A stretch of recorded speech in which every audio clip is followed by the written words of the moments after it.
Fijn dat je allemaal weer kijkt naar het knipuigje van Fredske. Ja, ik hoop dat je allemaal te goed voelt, want ik hebben mensen ergens last van.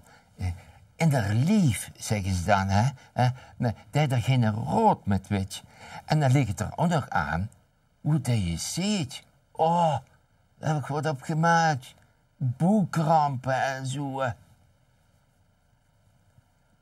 Oma had hier erwtensop en hiering in het zoor.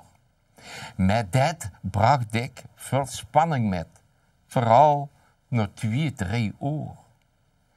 Nu zoet ze in de nachtmis en hij weer last nog hem van gaas en windje en druk en kramp in euren dikke derm. Ze liet ik wat ontsnappen en wist dat dat niet mocht. Maar och, dacht ze zijn heel zacht en hij hinkt weer ook locht. Toen vertelde ze aan opa wat het nou toe was gebeurd. En vroeg, wat moet ik doen? Goed, dat nemen ze die het gehuurd. Ach, zei opa, doet me niks.